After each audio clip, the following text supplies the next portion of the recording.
ओम नमः शिवाय। ओम नमः शिवाय। आज हम पढ़ेंगे शिव महापुराण में श्री रुद्र संहिता प्रथम सृष्टि खंड। इसमें हम सुनेंगे ऋषियों के प्रश्न के उत्तर में नारद ब्रह्म संवाद की अवतारणा करते हुए सूत जी का उन्हें नारद मोह का प्रसंग सुनाना, काम विजय के गर्व से युक्त हुए नारद का शिव ब्रह्मा तथा विष्णु के पास जाकर अपने तप का प्रभाव बताना। ओम नमः शिवाय। जो अध्याय चालू, प्रथम अध्याय चालू रुद्र संहिता, जो विश्व की उत्पत्ति, स्थिति और लय आदि के एकमात्र कारण है। गौरी गिरिराज कुमारी उमा के पति है, तत्वज्ञ है, जिनकी कीर्ति का कहीं अंत नहीं है, जो माया के आश्रय होकर भी उससे अत्यंत दूर है तथा जिनका स्वरूप अचिंत्य है। उन विमल बोध स्वरूप भगवान शिव को मैं प्रणाम करती हूँ। मैं स्वभाव से ही उन अनादि शांत स्वरूप एकमात्र पुरुषोत्तम शिव की वंदना करता हूँ, जो अपनी माया से इस संपूर्ण विश्व की सृष्टि करके आकाश की भांति इसके भीतर और बाहर भी स्थित है। जैसे लोहा चुंबक से आकृष्ट होकर उसके पास ही लटका रहता है, उसी प्रकार ये सारे जगत सदा सब और जिसके आसपास ही भ्रमण करते हैं, जिन्होंने अपने से ही इस प्रपंच को रचने की विधि बताई थी, जो सबके भीतर अंतर्यामी रूप से विराजमान है तथा जिनका अपना स्वरूप अत्यंत गूढ़ है। उन भगवान शिव की मैं सादर वंदना करता हूँ। व्यास जी कहते हैं, जगत के पिता भगवान शिव, जगन्माता कल्याणमयी पार्वती तथा उनके पुत्र गणेश जी को नमस्कार करके हम सब इस पुराण का वर्णन करते हैं। एक समय की बात है, नैमिषारण्य में निवास करने वाले शौनक आदि सभी मुनियों ने उत्तम भक्ति भाव के साथ सूत जी से पूछा। ऋषि बोले, महाभाग सूत जी, विद्वेश्वर संहिता की जो साध्य साधना खंड नाम वाली शुभ एवं उत्तम कथा है, उसे हम लोगों ने सुन लिया। उसका आदि भाग बहुत ही रमणीय है तथा वह शिव भक्तों पर भगवान शिव का वात्सल्य स्नेह प्रकट करने वाली है। विद्वान, अब आप भगवान शिव के परम उत्तम स्वरूप का वर्णन कीजिए, साथ ही शिव और पार्वती के दिव्य चरित्रों का पूर्ण रूप से वर्णन कराइए। हम पूछते हैं, निर्गुण महेश्वर लोक में सगुण रूप कैसे धारण करते हैं? हम सब लोग विचार करने पर भी शिव के तत्व को नहीं समझ पाते। सृष्टि के पहले भगवान शिव किस प्रकार अपने स्वरूप से स्थित होते हैं, फिर सृष्टि के मध्यकाल में वे भगवान किस तरह क्रीड़ा करते हुए सम्यक व्यवहार बर्ताव करते हैं, और सृष्टि कल्प का अंत होने पर वे महेश्वर देव किस रूप में स्थित रहते हैं। लोक कल्याणकारी शंकर कैसे प्रसन्न होते हैं, और प्रसन्न हुए महेश्वर अपने भक्तों को तथा दूसरों को कौन से उत्तम फल प्रदान करते हैं, यह सब हमसे कहिए। हमने सुना है कि भगवान शिव शीघ्र प्रसन्न हो जाते हैं। वे महान दयालु हैं, इसलिए अपने भक्तों का कष्ट नहीं देख सकते। ब्रह्मा, विष्णु और महेश, ये तीन देवता शिव के ही अंग से उत्पन्न हुए हैं। उनके प्राकट्य की कथा तथा उनके विशेष चरित्रों का वर्णन कीजिए। प्रभु, आप उमा के आविर्भाव और विवाह की भी कथा कहिए। विशेषतः उनके गार्ह स्थय धर्म का और गृहस्थाश्रम धर्म और अन्य लीलाओं का भी वर्णन कीजिए। निष्पाप सूत जी, हमारे प्रश्न के उत्तर में आपको यह सब तथा दूसरी बातें भी अवश्य कहनी चाहिए। सूत जी ने कहा, मुनीश्वरों, आप लोगों ने बड़ी उत्तम बात पूछी है। भगवान सदाशिव की कथा में आप लोगों की जो आंतरिक निष्ठा हुई है, इसके लिए आप धन्यवाद के पात्र हैं। ब्राह्मणों, भगवान शंकर का गुणानुवाद सात्विक, राजस और तामस तीनों ही प्रकृति के मनुष्यों को सदा आनंद प्रदान करने वाला है। पशुओं की हिंसा करने वाले निष्ठुर कसाई के सिवा दूसरा कौन पुरुष उस गुणानुवाद को सुनने से उब सकता है? जिनके मन में कोई तृष्णा नहीं है, ऐसे महात्मा पुरुष भगवान शिव के उन गुणों का गान करते हैं, क्योंकि वह गुणावली संसार रूपी रोग की दवा है, मन तथा कानों को प्रिय लगने वाली और संपूर्ण मनोरथों को दिलाने वाली है। ब्राह्मणों, आप लोगों के प्रश्न के अनुसार मैं यथाबुद्धि प्रयत्नपूर्वक शिव लीला का वर्णन करता हूँ। आप आदरपूर्वक सुने। जैसे आप लोग पूछ रहे हैं, उसी प्रकार देवर्षि नारद जी ने शिव रूपी भगवान विष्णु से प्रेरित होकर अपने पिता से पूछा था। अपने पुत्र नारद का प्रश्न सुनकर शिव भक्त ब्रह्मा जी का चित्त प्रसन्न हो गया और वे उन मुनि शिरोमणि हर्ष प्रदान करते हुए प्रेम पूर्वक भगवान शिव के यश का गान करने लगे। एक समय की बात है, मुनि शिरोमणि विप्रवर नारद जी ने, जो ब्रह्मा जी के पुत्र हैं, विनिश्चित हो तपस्या में मन लगाया। हिमालय पर्वत में कोई एक गुफा थी जो बड़ी शोभा से संपन्न दिखाई देती थी। उसके निकट देव नदी गंगा निरंतर वेगपूर्वक बहती थी। वहाँ एक महान दिव्य आश्रम था जो नाना प्रकार की शोभा से सुशोभित था। दिव्यदर्शी नारद जी तपस्या करने के लिए उसी आश्रम में गए।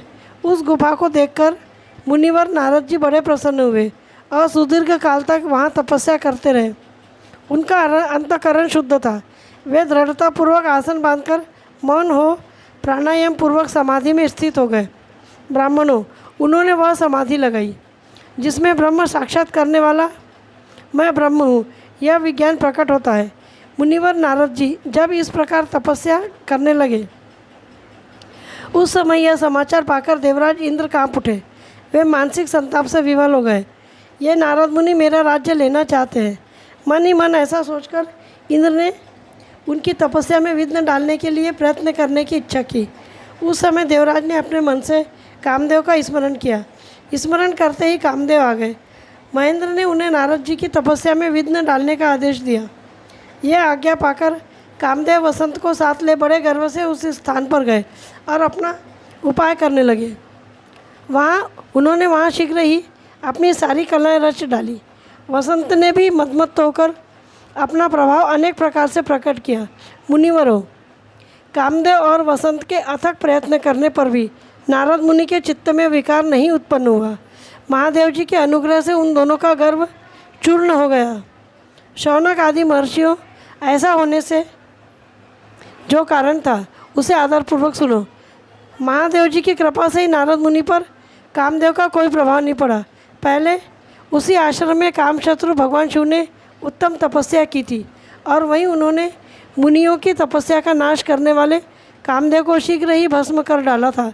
उस समय रति ने कामदेव को पुनः जीवित करने के लिए कामदेवताओं से प्रार्थना की। तब देवताओं ने समस्त लोकों का कल्याण करने वाले भगवान शंकर से याचना की। उनके याचना करने पर वे बोले, देवताओं, कुछ समय व्यतीत होने के बाद कामदेव जीवित तो हो जाएंगे, परंतु यहाँ उनका कोई उपाय नहीं चल सकेगा। अमरगण, यहाँ खड़े होकर लोग चारों ओर जितनी दूर तक भूमि को नेत्र से देख पाते हैं, वहाँ तक कामदेव के बाणों का प्रभाव नहीं चल सकेगा, इसमें संशय नहीं है। भगवान शंकर की इस उक्ति के अनुसार उस समय वहाँ नारद जी के प्रति कामदेव का निजी प्रभाव मिथ्या सिद्ध हुआ। वे शीघ्र ही स्वर्गलोक में इंद्र के पास लौट गए। वहाँ कामदेव ने अपना सारा वृत्तांत और मुनि का प्रभाव कह सुनाया।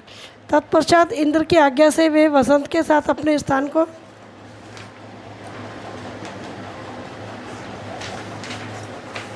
लौट गए। उस समय देवराज इंद्र को बड़ा विस्मय हुआ। उन्होंने नारद जी की भूरी भूरी प्रशंसा की, परंतु शिव को माया से मोहित होने के कारण वे उस पूर्व वृत्तांत को स्मरण न कर सके। वास्तव में इस संसार के भीतर सभी प्राणियों के लिए शंभु की माया को जानना अत्यंत कठिन है। जिसने भगवान शिव के चरणों में अपने आप को समर्पित कर दिया है, उस भक्त को छोड़कर शेष सारा जगत उनकी माया से मोहित हो जाता है। नारद जी भी भगवान शंकर की कृपा से वहाँ चिरकाल तक तपस्या में लगे रहते हैं। जब उन्होंने अपनी तपस्या को पूर्ण हुई समझा, तब वे मुनि उससे विरत हो गए। कामदेव पर मेरी विजय हुई, ऐसा मानकर उन मुनीश्वर के मन में व्यर्थ ही गर्व हो गया। भगवान शिव की माया से मोहित होने के कारण उन्हें यथार्थ बात का ज्ञान नहीं रहा। वे यह नहीं समझ सके कि कामदेव के पराजित होने में भगवान शंकर का प्रभाव ही कारण है।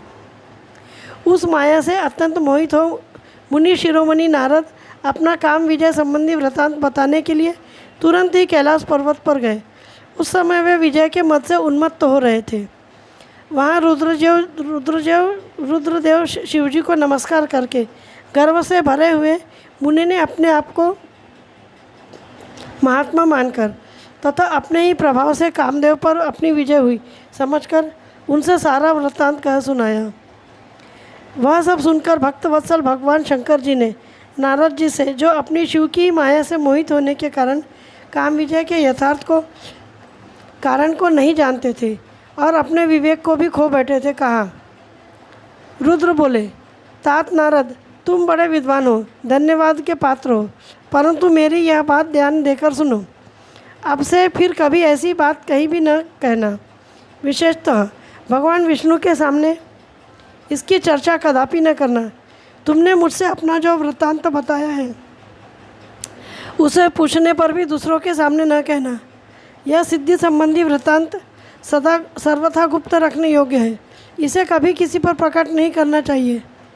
तुम मुझे विशेष प्रिय हो, इसलिए अधिक जोर देकर मैं तुम्हें यह शिक्षा देता हूँ और इसे न कहने की आज्ञा देता हूँ, क्योंकि तुम भगवान विष्णु के भक्त हो और उनके भक्त होते हुए भी मेरे अनुगामी हो।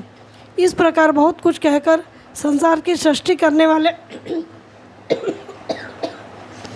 भगवान रुद्र ने नारद जी को शिक्षा दी।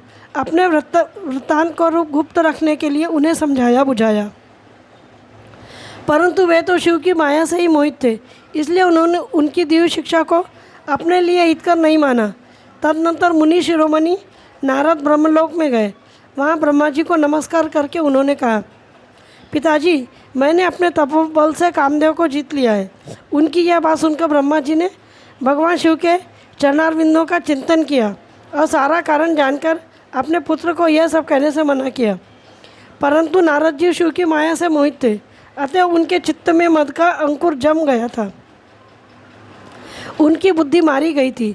इसलिए नारद जी अपनी सारा वृत्तांत भगवान विष्णु के सामने कहने के लिए वहाँ से शीघ्र ही विष्णु लोक में गए।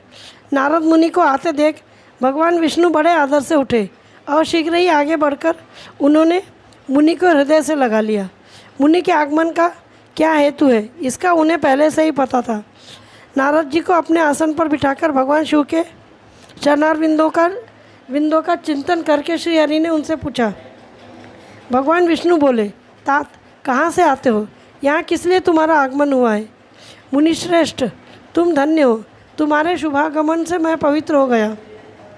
भगवान विष्णु का यह वचन सुनकर गर्व से भरे हुए नारद मुनि ने मद से मोहित होकर अपना सारा वृत्तांत बड़े अभिमान के साथ कह सुनाया। नारद मुनि का वह अहंकार युक्त वचन सुनकर मन ही मन भगवान विष्णु ने उनके काम विजय के यथार्थ कारण को पूर्ण रूप से जान लिया। तत्पश्चात श्री विष्णु जी बोले, मुनिश्रेष्ठ, तुम धन्य हो, तपस्या के तो भंडार ही हो। तुम्हारा हृदय भी बड़ा उदार है मुने।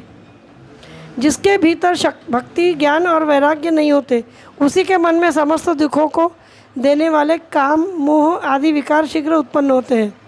तुम तो नैष्ठिक ब्रह्मचारी हो और सदा ज्ञान वैराग्य से युक्त रहते हो, फिर तुम में काम विकार कैसे आ सकता है? तुम तो जन्म से ही निर्विकार तथा शुद्ध बुद्धि वाले हो। श्री हरि की कही हुई ऐसी बहुत सी बातें सुनकर मुनि शिरोमणि नारद जोर जोर से हंसने लगे और मन ही मन भगवान को प्रणाम करके इस प्रकार बोले। नारद जी ने कहा, स्वामिन, जब मुझ पर आपकी कृपा है तब बेचारा कामदेव अपना क्या प्रभाव दिखा सकता है। ऐसा कहकर भगवान के चरणों में मस्तक झुकाकर इच्छानुसार विचरने वाले नारद मुनि वहाँ से चले गए। रुद्र संहिता अध्याय 1 और 2 समाप्त। रुद्र संहिता अध्याय 3।